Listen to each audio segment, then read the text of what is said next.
Nowa generacja kopiarek Ricoh IMC 3000, 3500 powstała z myślą o nowoczesnym środowisku pracy. Dzięki aktualizacjom i aplikacjom urządzenie Ricoh może rozwijać się wraz z rozwojem Twojej firmy. Przyznać muszę, że nowoczesne urządzenia IMC są bardzo proste i intuicyjne w swojej obsłudze. Smart Operation Panel, czyli nowa wersja 10-calowego panela operacyjnego, który tak naprawdę wygląda, jakby do kopiarki doczepić tablet. Jego menu można personalizować w dowolny sposób i dostosowywać do potrzeb każdego z działów w firmie. Always Current Technology. Aplikacja, a właściwie platforma, dzięki której użytkownik nowych Ricohów dostaje dostęp do wszelkich aktualizacji i nowoczesnych aplikacji, tudzież widgetów dla swojego urządzenia. Nowy panel zastosowanych w kserokopiarkach Ricoh jest sporządzony na wzór telefonów komórkowych. Jeżeli na Waszym ekranie głównym skończy się miejsce na widgety, bo zainstalowaliście ich za dużo, nic prostszego.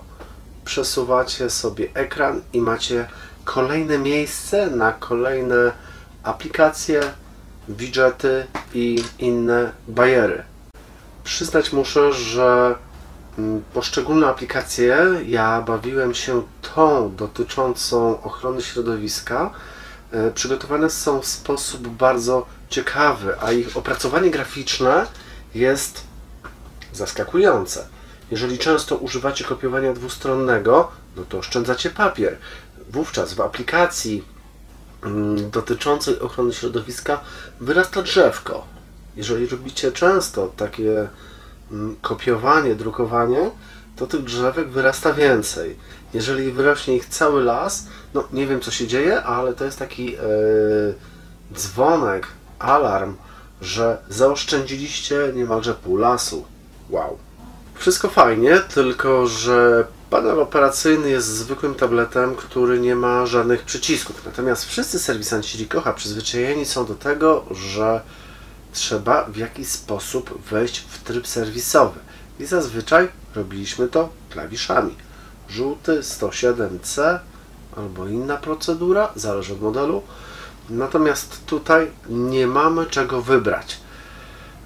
Więc tak naprawdę, jeżeli spojrzycie na panel operacyjny, to po lewej stronie panela jest jedna mała zaślepka. Pod tą zaślepką są 3 guziczki.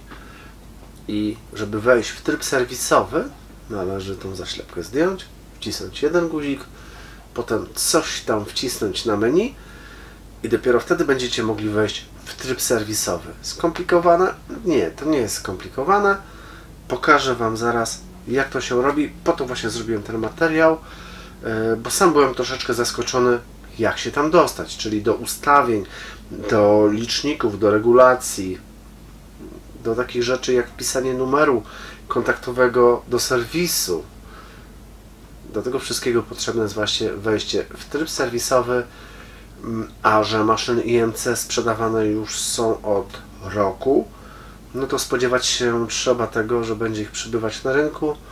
One będą zastępować urządzenia serii MPC 3002, 3502, 3003. Oczywiście zastępowane też będą maszyny z 4, ale tam był już podobny schemat wejścia w tryb serwisowy. Zapraszam Was do oglądania tego materiału. Nie ukrywam, że będzie mi bardzo miło, jeżeli uda Wam się wcisnąć taki guziczek subskrypcja. Mam nadzieję, że zanim umrę, dojdę do 20 000 subskrypcji. Chciałbym dojść do 100, ale nie ta branża. To nie jest rozrywka, to nie są gry, to jest czysta informacja techniczna, więc tutaj jest bardzo mało osób zainteresowanych stricte tym tematem. Ale fajnie będzie, jak polubicie to, co robię.